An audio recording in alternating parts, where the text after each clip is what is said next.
Dear student of Standard 10, Assalamu alaikum. Hope you are fine by the grace of Allah. Today I will start your new chapter, that is chapter 12. And our chapter's name is the economic indicators and the nature of the economy of Bangladesh. At first I will discuss about the economic indicators of Bangladesh. So what is economic indicators? So to know the economic condition of a country, it is necessary to know some indicators to identify the economic condition of a country, and these are called the economic indicators like GNP, GDP, per capita income of the people. Whether the economy of a country is advancing or falling back or remaining at the same position compared to the previous condition can be understood by the standard of these indicators. And along with these indicators, what the condition of production in agriculture, industry, service and in other sectors is, how the money sent to the country by the people working abroad is creating impact on national economy, taking all this into consideration. And it is possible to know the condition and flow of the economy of the country also. So in this chapter, we shall be informed of various topics including all these economic indicators like GDP, GNP, per capita income and the nature of economy of Bangladesh and her worth mentioning sectors. So at first look some pictures.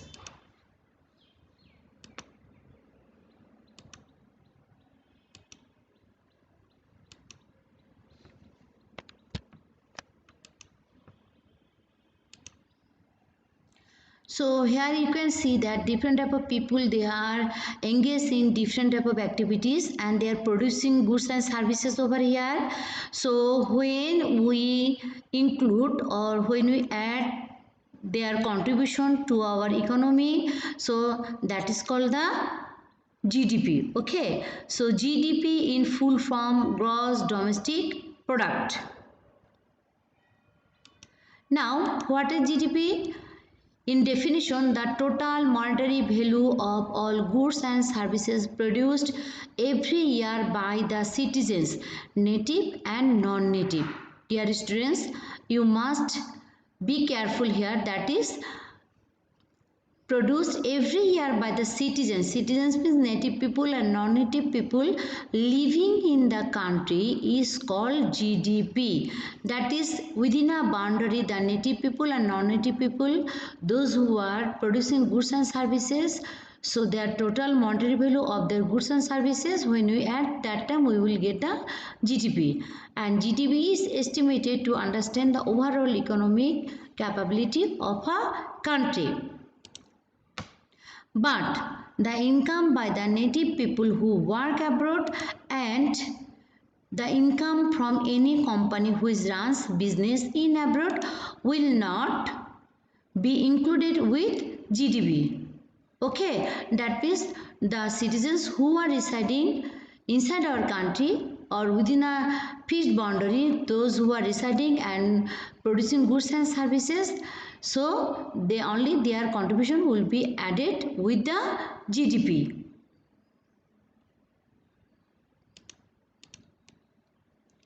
So we can tell that GDP equal to the income of our country's people inside plus the income by the foreigners who reside inside our country. Okay, dear student, you must write the definitions from here. But the income of our country's people who reside abroad will not be added with GDP. So I have given one chart over here to understand the GDP. That is, suppose rice, the total amount of producing rice in a given year is if 200 quintal and per quintal is 500 taka, so we will get the value of rice here. Okay, so we will multiply the quantity with the price and we will get the value over here. Then if shirt is producing 500 pieces and per piece of shirt 300 taka, so that time we also get the total value of shirts in a given year here. So like the jute, we also get the amount of the jute here. So this is the goods. If the services like doctors, if the doctors there are 200 doctors over here and per doctor if they will get the salary over here, that is 20,000 taka per month, so their contribution also added with the GDP, that is we will multiply the quantity with the price and then we will get the contribution of the doctors here. So like these doctors, engineers, officers, service holders, bankers, so they also producing some services in our country.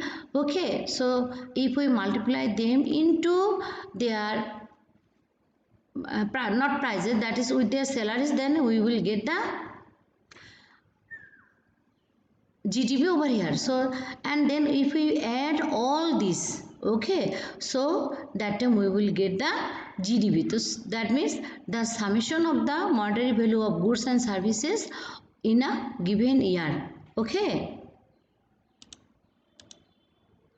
Now GNP, gross national production. The total monetary value of goods and services produced by the citizens, that is here main matter only native citizen, okay, produced by the citizens of a country inside or outside of a country within a specific period is called GNP. So in this case, the native people who reside in abroad and send money to the country will be included with GNP, or any individual or business firm works or runs business in abroad and sends money legally to Bangladesh will be part of GNP. Understand everyone? But the income of the foreigners who are residing inside our country will not be included with GNP. Now, if we mean the income of the native people residing abroad by X and the income of the foreigners residing in the country by M, so we can tell that is the GNP equal to GDP plus X minus M. Okay, so this formula you must memorize and you will write in your copy also, and next class I will give you some math to solve this problem. Okay, so we can tell that GNP equal to GDP plus X minus M, and from the above discussion it is clear that GNP takes only the production of the citizen of the country into account, and wherever those citizens reside in home and abroad, in this case the issue of nationality or citizenship is important. Okay, so the Bangladeshi people, those who are residing inside our country or outside of the country, their contribution will be added with GNP. But in case of GDP, that GDP counts only the total production within the boundary of the country, whatever the citizens or the foreign nationals produce it. In this case only the point of geographical boundary of the country is important. That is to calculate the GDP, obviously we will consider the geographical boundary, and those who are living in that specific boundary we will count their contribution in calculated GDP. Now, gross national product is many times called gross national income also. That means GNP is many times called the GNI. Okay, in any simple economy, GNP and GNI may be the same. So, But we know the summation of the financial values of the total produced goods and services in any specified period of the time in any country is called the GNP, isn't it? But it may not be equalized with the total income or the total expense of the society, because to continue production process, some portion is separated from the financial value of GNP to make up the damages of capital items such as machinery, equipments, etc. Isn't it? That means when we produce any goods and services, we have to give up some or there are some wastage over there, and we buy some machineries, some equipments also. So in that time we will not consider this into our GNP. Okay, and this portion is not included in the income of the factors of production. So the financial value of GNP and the income of the factors of the production, that means rent, wages, interest and profit or national income, are not the same.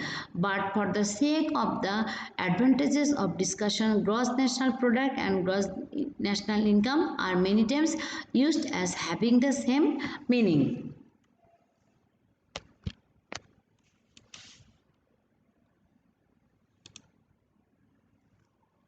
Now, per capita income or PCI, that means in Bengali Matha Pichu Aay. What is per capita income? Per capita means per person or per head of the population. The economic term income per capita or per capita income measures the average income per person in a country, region or city in a particular area. And PCI is the sum income of gross domestic product is divided by the total population, and we calculated it by a formula, that is PCI equal to, we can tell that GDP or GNI, sorry, this there will be GNI divided by total population. Okay, so if in 2011 the population of a country was 10 crore and GDP was 5,000 crore US dollar, that time we will calculate the PCI equal to, that is 500 US dollar. Okay,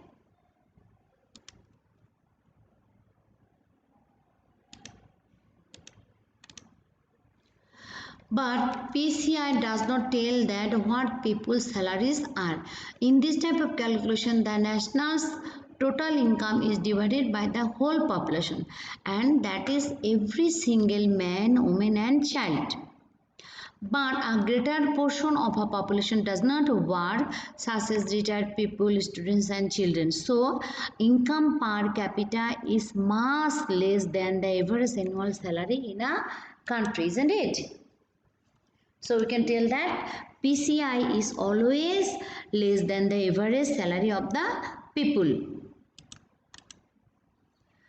Per capita income determines the standard of living of an individual, and high per capita income ensures high standard of living, and low per capita income ensures the low standard of living. That means if we have more per capita income, that means obviously we will lead a high standard of living. But along with the high per capita income, the issue of price of goods has also to be taken into consideration to determine the standard of life, because if the per capita income of a people of a country in a year becomes double, but at the same time the level of prices of goods also becomes double, that means the real standard of living will remain the same, because the individual will be able to buy similar amount of goods and services with that double income. Understand everyone? Okay, next. So in this case his real income has not increased, through his financial income has got double, because financial income and the price of goods have increased at the same rate. But if per capita income increases, While the price level remains unchanged, the standard of living will increase. And if per capita income decreases, the standard of living will decline or will be decreased. Again, if there is no balanced distribution of national income, the standard of living of most of the people remains low through per capita income increases. Because per capita income is an average standard, the per capita income of a small portion of population may be much higher. Yet, despite the income of the majority of the people being much less, the average standard of per capita income of both and section of people may be such that the standard of living of the people appears to have been higher. But if there is such an unequal distribution of gross national income, the per capita income of most of the people will be less than the per capita national income. And as a result, the standard of living of most of the people will not be developed. However, if the per capita income rises and price level remains unchanged, or increases at a lower rate compared to income rise, the standard of living will rise in those countries where there is balanced distribution of national income. And according to Bangladesh Bureau Statistics 2018, the current per capita income of Bangladesh is 1,610 US dollar. Now one question for you, that is, can GDP be greater than GNP? Yes, it is possible for GDP to be higher than GNP, and it is also possible for GNP to be higher than GDP. So when GDP is higher than GNP, so if the net factor income from abroad, that is the country's people, those who are residing abroad, if their contribution is negative, and that time GDP is generally always greater than the GNP. Okay, and GDP is the sum total of all economic activities related to that country.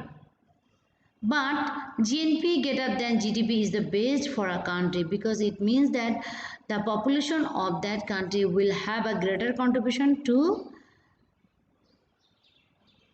our national income. So dear students, you have one SW, that is what will happen if GDP or GNP increases in our country. Okay, so you will complete it. You must write this in a points. Okay, in the next class I will help you also. So up to this everyone, goodbye. Thank you everyone.